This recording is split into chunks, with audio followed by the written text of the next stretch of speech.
Hello, what's up guys? Nandito na naman si Mr. Bean TV. Pag-uusapan lang natin guys tong controversial na nahack daw yung website ng House of Representatives. So ito, nagpalabas na naman si Sas Rogandos ng statement niya. Intro muna tayo.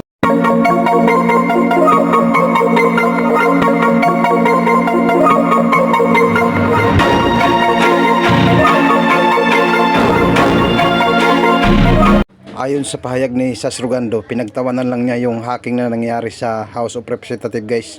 Dahil sabi niya hindi ka panipaniwala dahil latang halata talaga na gawa-gawa lang daw yung hacking na yan. May isang tao daw talaga ang nagmamaniobra yan para palabasin na nahack yung website ng House of Representatives. Kaya pinagtatawanan lang ni Sas. Sabi ni Sas, hindi malinis na pagkagawa yung hacking system dahil alam niya na parang fabricated lang yung nangyayaring hacking dyan sa House of Representatives. Hindi talaga siya legit na mga hacker ang pumasok sa website, kung di gawa-gawa lang ng isang tao, palabas lang. So ito guys, pakinggan natin yung statement niya kung anong nangyayari talaga, kung anong totoong nangyari, kung totoo ba talagang nahack o gawa-gawa lang ng isang tao para mapagtakpan ang mga anomalyang nakatago dyan sa website ng House of Representatives. Pinagtawanan lang niya guys dahil hindi talaga siya maniwala na nahack yung website ng House of Representatives.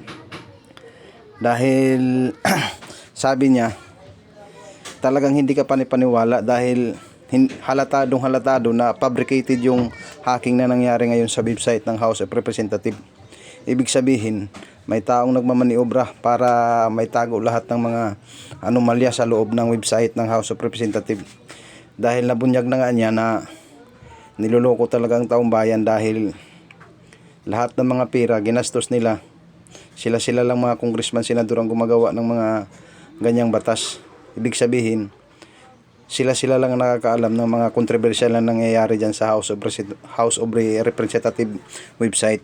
So ito guys, pakinggan natin yung sinasabi ni Sas Rogando kasi pinagtawanan lang niya yung hacking na nangyayari sa House of Representatives dahil hindi talaga daw paniwala dahil fabricated eh.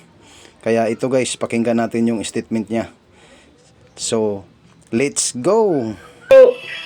Ulitin niyo tong video na to kasi nga I just access it now, no? Kasi nga nagtatawa na kami ng isa kong reader, no? Bakit ang bilis nag-restore.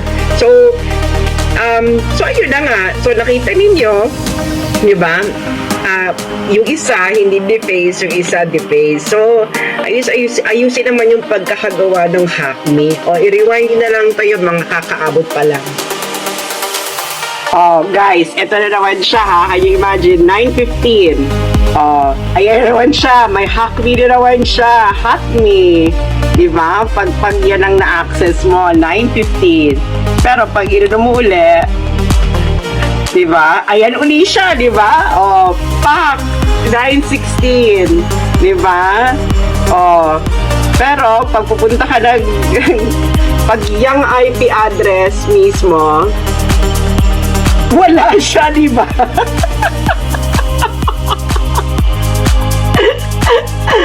$9.15 na, 9.16 na. Oh, ulitin na uli natin.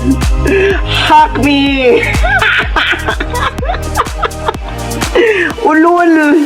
Hi guys! So, eto na naman sinasabi ko sa inyo, lumitaw na naman yung hack page ng congress.gov.ph. So, this is 9:43 October 15 Sunday, pero tayo ng time zone. Eto na naman siya. If I go use the website address congress.gov.ph, ayan na naman siya. Pero pag yung direct ako ng IP address nila, hindi siya hack page. Gets nyo? Hindi siya hack page. This is the website pag IP address diretso.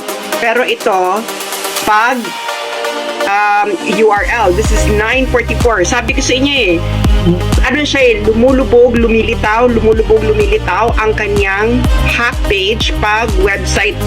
Yung website address yung nilalagay at hindi IP address. You do have two different websites. So this is not a case of hacking. Okay? This is a case of one page. Ito mo, ayan pa rin siya oh. Oh, nagre-refresh na ako, nandiyan pa rin siya oh. Diba? Nandiyan pa rin siya. So, ayan oh. Oh, diba? So ayan pa rin siya oh. Oh, 'di ba? Nagre-refresh na ako. Ilang beses na ako nagre-refresh. Tapos tingnan niyo ha, mawawala uli yan ha. Mawawala uli yan. Tingnan natin kung gaano katagal naka-up yung hack version ng page. Kasi ito yung hindi hack version. Okay? Pag pumunta ka sa page sa IP address mismo, ito yan. Ito. Okay? So magre-refresh uli ako. Oh, 'di ba? Pag IP address mismo. I don't know if you can do this in the Philippines because I'm outside the Philippines. So baka pag sa Philippines, yung hack page yung lumalabas or naka-down yung website. But I am outside the Philippines. It's 9:45 p.m. October 15, Sunday. Pareho tayo ng time zone. So this is the hack page and this is the not hack page. Okay. So ito yung IP address, ito yung website address. Diba? Nakikita nyo? O, i-refresh na uli natin. Baka kasi mawala ulit.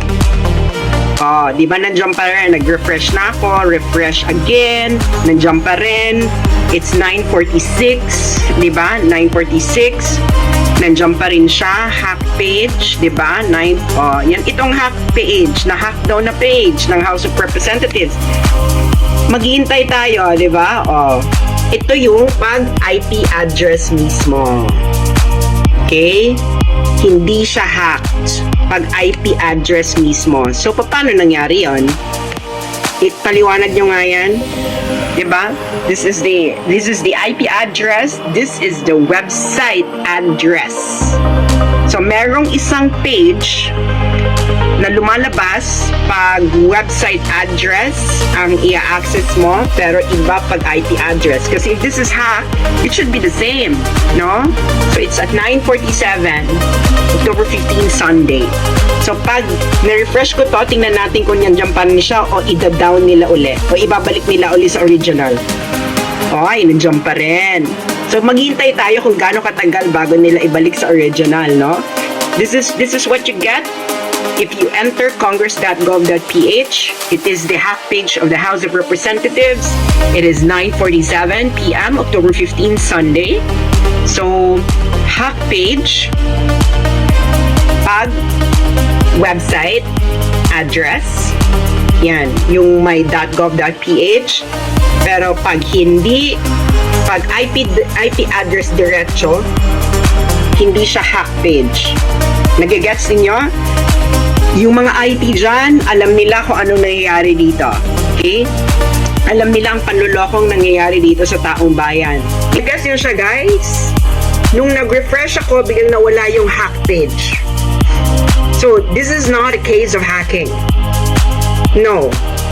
This is not a case of hacking. No? Kasi sabi nila, din-efface, pinalitan. Pwede ba yon na nakikita mo yung deface, and pag nag-refresh ka ng nag-refresh, babalik uli siya sa original. Huli na naman kayo.